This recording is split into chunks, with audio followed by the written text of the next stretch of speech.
जीवन में आज तक पूरा प्रयास कर रहा हूँ कि श्री जी के और कृष्ण जी के सेवा में निरंतर मेरा एक एक क्षण लग जाए। लेकिन मैं कभी शिकायत भगवान से या श्री जी से नहीं किया है। निरंतर सेवा में रहता हूँ। लेकिन पता नहीं है, मार्गदर्शन के लिए आया हूँ। भयंकर पीड़ा हो रही है, भयंकर। किस बात की? ये जो कार्य कर रहा हूँ, मंदिर निर्माण कर रहा हूँ, या जो सेवा में मंदिरों के जगह जगह पे निर्माण करना, वहाँ भक्ति में सभी भक्तों को लगाना, उनके ओर से सब मार्गदर्शन करना, और उस कार्य करते समय मुझे पता नहीं, मैं तो कभी शिकायत किया नहीं, श्री जी से भी नहीं किया, कृष्ण जी से नहीं, और अभी आगे भी नहीं करने वाला। लेकिन पीड़ा इतनी क्यों हो रही है, वो चूक कहाँ हो रही है, ये अब तक समझ में नहीं आ रहा है। और मैं कोई पाप करके भी बहुत उनको सुख मिल रहा है, इसके बारे में भी मुझे कुछ लेना देना नहीं है। मैं समझता हूँ कि ये जो पीड़ा मिल रही है, या किस कारण मिल रही है, और ये पीड़ा का क्या उद्देश्य है कि इतना। पहली बात तो ये कि सिद्ध होके इस कार्यों में लगा जाता है, साधक होके नहीं लगा जाता। अभी आपको जो कार्य करना था वो कार्य आपने किया नहीं। जब तक आत्मानंद का, कृष्णानंद का अनुभव ना हो जाए तब तक व्यवहार में नहीं उतरना चाहिए। ये शुद्ध परमार्थ नहीं है। शुद्ध परमार्थ में पहले स्वरूप का बोध होना चाहिए। तो आप आत्मानंद में, भगवदानंद में निरंतर निमग्न रहते। अब क्या है, अर्थ का चिंतन, व्यवहार का चिंतन, ईंट पत्थर का चिंतन, व्यवस्था का चिंतन, तो ये सिद्ध पुरुषों का कार्य है। अब सब काम हो गया है तो लोग व्यवहार का आनंद, तो कोई चाहे नीचे पैर पड़े या ऊपर पैर पड़े कोई फर्क नहीं पड़ता, क्योंकि भुना हुआ चना है, उसमें अंकुरण होना नहीं। आप क्या प्रारंभ से लग गए? देखो, जहाँ प्रश्न कर रहे हो, यहाँ अध्यात्म की केवल ऊंचाई की बात से हम आपको कह रहे हैं। नहीं, संसार की ऊंचाई में तो अभी आप बैठे हुए हो, अपने लिए थोड़ी कुछ कर रहे हो, सब लोकहित के लिए कर रहे हो। लेकिन आपकी जो जीवन की मांग है, आप दूसरों के तो पेट भर रहे हो, लेकिन आप अपनी भूख मिटाने के लिए, तो फिर जलन तो होगी। श्री कृष्ण प्रेम, श्री कृष्णानुभूति, इसके बाद व्यवहार में उतर जाओ। मैं 3 सिद्धांतों से जी रहा हूँ आज तक। विश्वर परम श्री कृष्ण सच्चिदानंद विग्रह अनादिरादि गोविंद सर्व कारणा कारण। वो एक बात समझो, वो यहाँ का विषय है। कृष्ण कहते ही रोमांच हो जाए, आंसू निकलने लगे। कृष्ण कहते ही सब कुछ भूल जाए।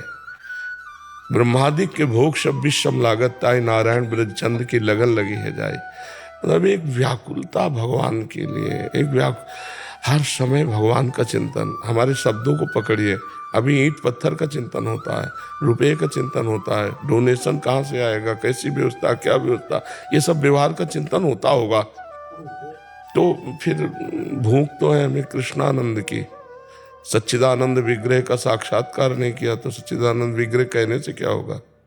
शरीर आसक्ति आपकी पूर्ण है, अभी उस पर कोई फर्क नहीं पड़ा। जब हम अपनी दृष्टि से देख रहे हैं तो शरीर आसक्ति पूर्ण है, उसमें कोई फर्क नहीं पड़ा। व्यवहार आसक्ति पूर्ण है, उसमें कोई फर्क नहीं पड़ा। देखो, इस समय जैसे हम बात कर रहे हैं ना, तो आपके लिए सिर्फ बात कर रहे हैं। दूरादपाश स्वजनान, स्वजन कहने वाले इस शरीर संबंधियों का त्याग नहीं है नहीं है। सुखमर्थ कोटिम, रुपये के द्वारा प्राप्त होने वाले करोड़ों प्रकार की चिंताएं वो हैं। और फिर सर्वेशु साधन वरिष्ठ चिरम निराशा, समस्त साधनों से भी चिरकाल तक नैराश्य को प्राप्त होकर श्री कृष्ण या किशोरी जी के चरणों का पूर्ण भरोसा और उसी में तन्मय, ये भी नहीं है। फिर कैसे? मैं निरंतर जब भी मैं पीड़ा में रहता हूँ, कष्ट में रहता हूँ, तो ये सत्य बात है। मैं कुंभ में भी एक दिन रहा था, मौनी अमावस्या के दिन, तो उसी कुंभ में जगत गुरु के साथ था, तो उसी में केवल पीड़ा हो रही थी इसी चीज़ों की। और उसी वक्त जब भी मुझे, क्योंकि आपका हृदय पवित्र है ना, आपको यह पवित्र हृदय की थोड़ी हो, पवित्र हृदय, पर वो हृदय की जो मांग है वो भगवदानंद है। और छुट्टू पुट्टू ओस के चाटने से प्यास नहीं बुझती। आपकी मांग श्री कृष्ण है, आपकी प्यास श्री कृष्ण से आप जान नहीं पा रहे। नहीं, आप कोई पाप कर्म थोड़ी कर रहे हो कि आपका हृदय जलेगा। समझ रहे हो ना? महाराज जी इसमें एक चीज पूछना, महाराज जी बाहरी सत्क्रियाएं हो रही हैं जैसे मंदिर आदि निर्माण हो रहा है, बट इन क्रियाओं का आंतरिक हाँ, वो नहीं, वो नहीं, वो नहीं, कैसे होगा महाराज जी? वो पहले एक बार हटना पड़ेगा सबसे हटना पड़ेगा। हाँ महाराज जी स्वस्थ होने पे फिर अगर फिर स्वतः होंगी ये अगर भागवती क्रियाएं? हाँ, मतलब जैसे स्वयं भगवदानंद प्राप्त हो गया, अब वो जो कुछ चाहे जैसा चाहे हरि करवावे, उसका इससे कोई ताल्लुक नहीं होता। अगर ये 100 मंदिर एक साथ बनवाए तो कोई फर्क नहीं पड़ेगा, और ये फुटपाथ में पड़े रहे तो कोई फर्क नहीं पड़ेगा।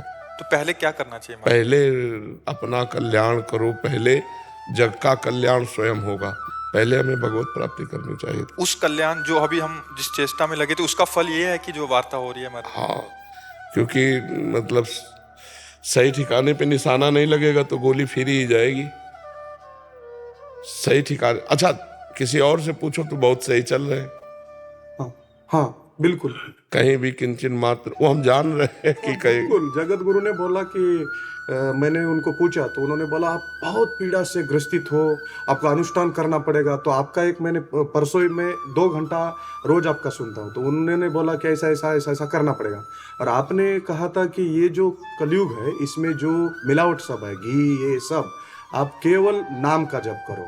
तो मैं 28 नामों का जप करता हूँ हर दिन 3 घंटा, और पूरा श्री जी का ध्यान करता हूँ। जब भी मुझे ऐसी पीड़ा होती है मैं श्री जी का चिंतन करता हूँ तो आपका चेहरा शरीर पूरा मेरे सपने में आता है, और तब मुझे शांति मिलती है और उससे निकल जाता हूँ। लगता है कि मैं जो श्री जी की प्रयास कर रहा हूँ मैं कुछ भी नहीं कर पा रहा हूँ, केवल मैं उस रास्ते का जाने का, श्री जी का, श्री कृष्ण जी का बचपन से भक्त हूँ, बचपन से सेवा कर रहा हूँ। लेकिन कमियां जो आपने बताई एकदम स्पष्ट बताई है। मैंने जैसा कुंभ में जगत गुरु जी के पास बैठा, उनसे बातचीत किया इस बारे में, तो उन्होंने बोला कि आपको अनुष्ठान करना होगा, आपको कुछ पहनाना होगा, तो आप आइए कुछ दूंगा। तो ये मुझे बहुत अजब लगा, गजब। हमारी जब दृष्टि जाएगी ना तो कह देंगे उठी उतारो, घड़ी उतारो। उतार दिया पहले उतार दिया, वो बोलने से पहले उतार दिया। और अनुष्ठान करने से कोई अनुष्ठान की जरूरत है, हम तुम्हें अनुष्ठान बता रहे हैं। मन वचन कर्म से हे हरि मैं आपका हूं, मुझे ये पूर्ण हो वो पूर्ण हो इससे कोई मतलब नहीं है, आपकी नौकरी केवल कर रहा हूं, मुझे चाहिए कि आप मुझे मिलिए। अब मैं अपने हृदय मंदिर में आपकी स्थापना करना चाहता हूं, बाहर तो स्थापना कर ही रहा हूं, हृदय मंदिर में आप आइए, आपको जितना जलाना है जला लीजिए, लेकिन आप मेरे हृदय मंदिर में आइए। किसी के अनुष्ठान की, किसी टोना टुटका की, तुम कोई पापी आदमी थोड़ी हो, कोई पाप थोड़ी कर रहे हो, बड़ा पुण्यात्मा महापुरुष ऐसे कार्य करते हैं। पर बात यह है कि श्री कृष्ण आपको ऊंचे उठाना चाहते हैं, इसलिए आपको असंतुष्ट कर रहे हैं। इसमें बात श्री कृष्ण की है कि वो आपको महापुरुष बनाना चाहते हैं, तो इसलिए आप जहाँ लगे हो वहाँ से वो आपको असंतुष्ट कर रहे हैं, वहाँ आपको जला रहे हैं कि आप और ऊपर उठो और ऊपर उठो। तो इसमें ये थोड़ी कि आप कोई त्रुटि कर रहे हो।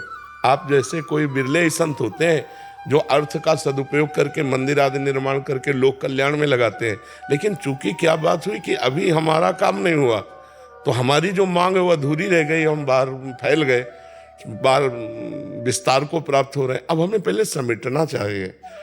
जैसे मतलब आप बहुत अच्छे हो इसीलिए समझ पाओगे, इसीलिए हमने कह दिया, नहीं तुम बोलते नहीं, किसी संत के प्रति ऐसा थोड़ी बोला जाता है।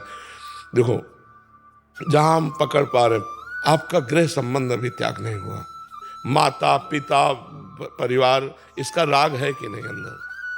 हाँ, माता पिता के प्रति बहुत भावुक रहता हूँ, बहुत इमोशनल रहता हूँ, उनसे अटैच। इसी को तो राग कहते हैं, इसी को तो मोह कहते हैं। सरल भाषा में गोस्वामी जी ने सबसे पहली बात कही, रामचंद्र जी अपने मुख से बोल रहे हैं, सबसे पहले माँ शब्द रखा, जननी जनक बंधु सुतदारा तन धन धाम सुहृद परिवारा। पहला ऑब्जेक्शन। दूसरा, धन पर महत्व बुद्धि है या नहीं? है।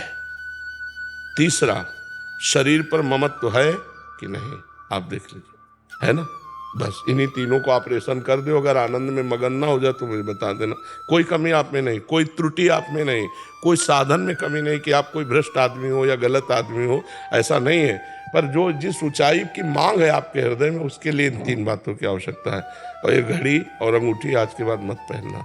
घड़ी को समय देखने के लिए रख लो, कभी कोई बाह्य श्रृंगार मत करना। किसी आभूषण का, धातु का श्रृंगार सन्यासी को उचित नहीं है।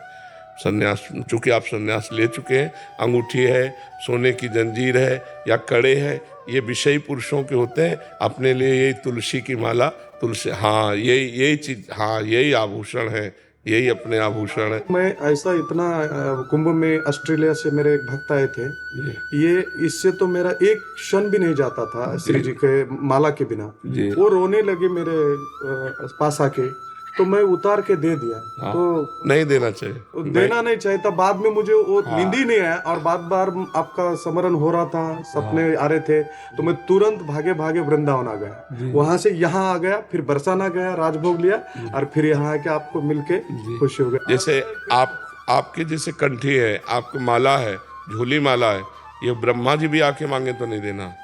ये हमारे गलती हो गई मुझे। उस दिन से भोजन तक नहीं जा पा रहा है। और श्री जी के पास जाके बरसाना में भोजन किया, वहां भी नहीं जा पा रहा था अंदर। और एक प्रार्थना, और आज के बाद अब किसी से ये मत कहना मैं संतुष्ट रहता हूँ। वही मन की मन व्यथा रखिए मन में गोए, सुनिठ ली है लोग सब बांट न ली है कोई। किसी की सामर्थ्य नहीं कि वो आपकी उस ताप को जान सके। वो ताप कोई पाप जनित नहीं है, वो ताप महान पुण्य जनित है, जो आपको श्री कृष्ण विरह में पहुंचाना चाहता है। इसके लिए अनुष्ठान थोड़ी करने की जरूरत है, इसके लिए समर्पण की जरूरत है। ये कोई पाप निवृत्ति की बात है। ये जो ताप है पाप का नहीं है। जगत गुरु दर्शन ने मुझे इतना डराया महाराज जी, क्या बताऊं, इतना डर गया। तो मेरे को आप ही का याद आया और मैं तुरंत इधर। आप ठीक हो, आपका ताप कोई पाप जनित नहीं है। ये श्री कृष्ण विरह को प्रकट करने वाला है। ये आगे चलकर श्री कृष्ण विरह प्रकट कर देगा। यही जलन जो है ना, यही असंतोष ना रुलाएगा श्री कृष्ण के प्रति।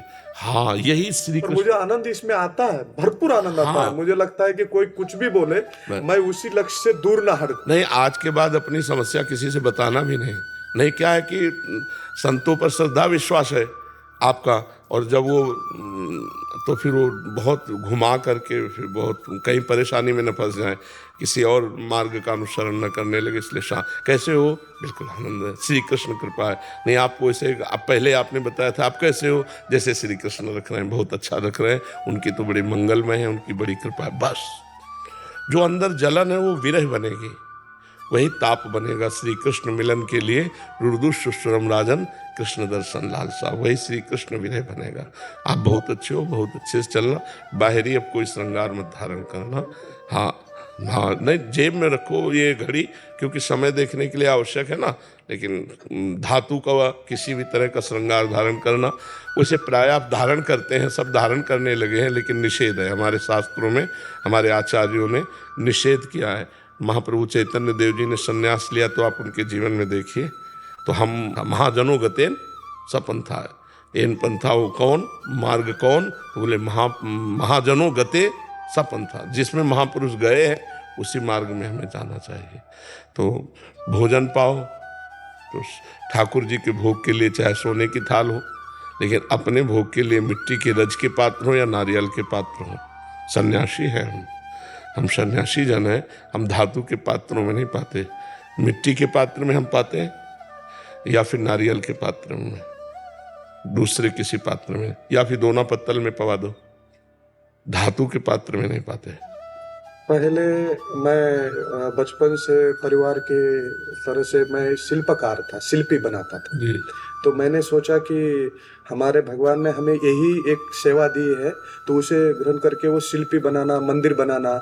तो कुछ सालों के बाद वो मंदिर बनाना रुका दिया और इसी में लगे कि चलो अपने श्री जी के, और वो संकल्प मैंने हरिद्वार में ले लिया जल लेके कि 108 श्री जी के मंदिर और गौ माता के काना आश्रय के माध्यम से, और संस्था निकाला, सब कर दिया। तो मंदिर तो अभी निर्माण नहीं करता। उस समय जो सुख था वो बहुत था, लेकिन उससे कोई आनंद अंदर आता नहीं था। लेकिन आज जो कर रहा हूँ, पीड़ा भी है फिर भी मुझे बहुत ही आनंद है, जी। क्योंकि मैं 1-2 महीना में तुरंत आता हूँ और आपके पास मैं ये चौथी बार आ रहा हूँ। जी। ये चौथी बार है मेरी। जी। जैसा पहले मंदिर का प्राण प्रतिष्ठा था तो आप ही का आशीर्वाद लेके गया मैं, और क्षण क्षण में मैं आपका स्मरण करता हूँ, और उसी से मुझे एक ऊर्जा, अलग से एक ऊर्जा निर्माण होती है, और उस समय मैं उस कार्य के लिए मुझे कभी भी मैं विचलित नहीं होता हूँ। ठीक। और मैं ऐसे सोचता हूँ कि मैं राधा स्वरूप, मैं बोलता हूँ राधा और कृष्ण जी तो मुझे कभी मिलेंगे नहीं, मैं सामने मिलके वो भास कर रहा हूँ कि मुझे, हाँ बस वहां तक जाने के लिए पता नहीं, रास्ता दिख रहा नहीं है, लेकिन यहाँ तुरंत मिल पा रहे हैं। ऐसा भाव रख रख के आगे का लक्ष्य। आप निश्चिंत रहो, आप ठीक चल रहे हो, बस ये जो पॉइंट बताया इन पर ध्यान दीजिए, अगर सब ठीक है। ठीक है।